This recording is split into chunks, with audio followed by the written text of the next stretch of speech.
everyone, and welcome to day 11. I might look a little sweaty and beat up, but I just did like 10 miles on the beach, as you can see behind me. So I really don't have to go on vacation to get this beautiful place. Today I want to talk about what's a day in the life of living in Mexico. What's it like living in Mexico? Well, today, Saturday, and where I live, close to the San Diego border, there's different ways you can live in Mexico. I live coastal, and so I enjoy the beach, and there are other areas that you can live in as well. If you want a city, busy life, you can do that. There's people that live more in expat communities.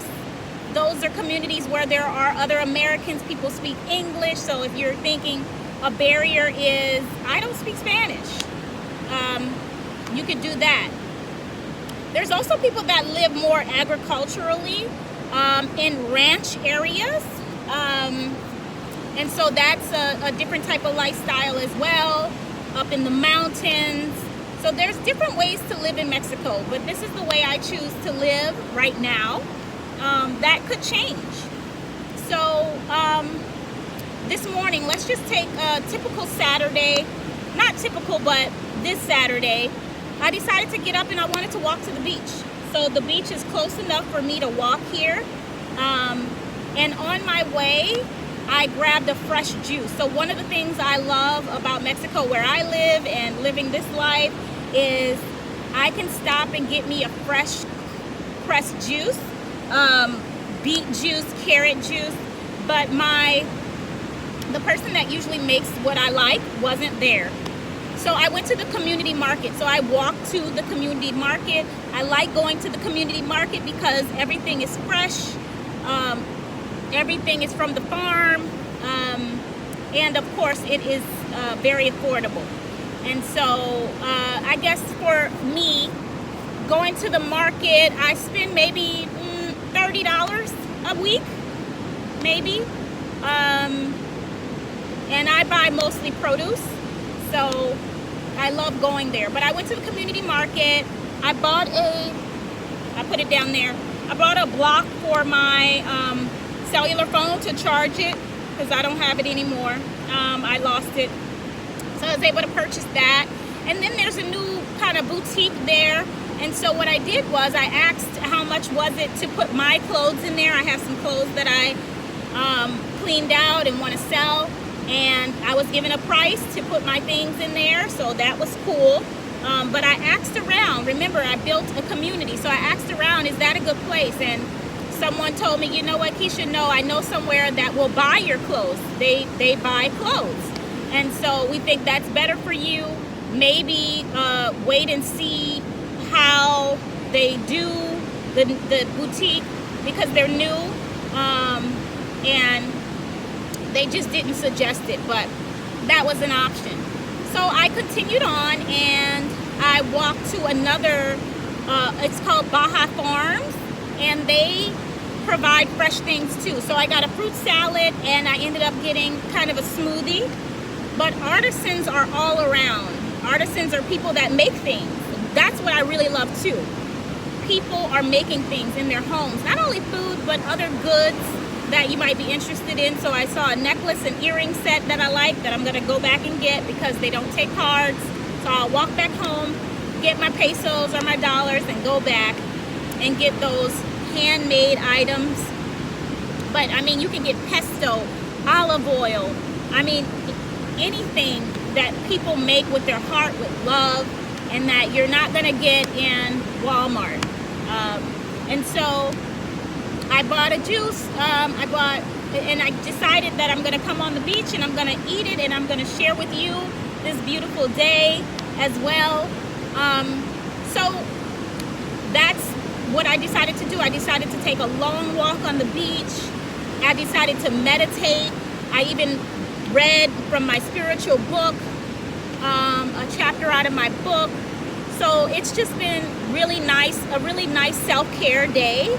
And when I return home, I'm going to take my dog for a short walk because she's older. She probably wouldn't have been able to handle all of this that I did today. But I also want to let you know about, let's say if you choose to come to live here in those different areas that I talked about. So there is lower socioeconomic, middle socioeconomic, higher socioeconomic status, just like in the States. So you can kind of choose what areas you want to live in. There are areas that have gated security. There are areas that don't. Some have 24-hour security on site. And as I said in other videos, there's tennis courts, basketball courts, pools, everything you would enjoy in the States, depending on what you want. You want one of those, city skyscraper buildings. You want to live somewhere like that, and have your gym in there and all of these things, your lobby, and you can live that way as well. You can live in a home. You can live in a condo. There's many different types of housing. So if you've traveled, you'll know that usually where you travel, the indigenous folks are usually people that are in the lower socioeconomic. There's a large sect of indigenous folks that are in the lower socioeconomic status, I guess, area. And that's unfortunate, right? And so one of the things that I'm very mindful of, and I think I shared in a different video, is just really being humble and grateful that I'm able to come here and really capitalize on the fact that this particular country is cheaper to live in, because some of the infrastructure is not up to par. And so we get to take advantage of that. And so I work in the equity space, and you have to just be honest about when you have a privilege. And so this is a privilege. I'm experiencing American privilege right now. So we talk about white privilege a lot. We can talk about male privilege, but American privilege is very prevalent here. And so I'm very aware of my status in this area, my situatedness. And so I'm just very mindful of that, and get involved in different ways to really show my gratitude for having the opportunity and the fortune to be able to capitalize like this. And so people are doing all kinds of things. They're on the beach, they're riding, ATVs, they're doing jet skis and all of that kind of stuff. So if it's too loud, and that beautiful ocean, that seaweed smell, loving it. So I just wanted to share with you like a day in the life. I'm spending more and more time outdoors and kind of exploring. I love to explore because artisans are in all these different nooks and crannies selling their goods. And I love to discover people's passions and support the local community here. And so I came out and I got exactly what I wanted today. It did not disappoint.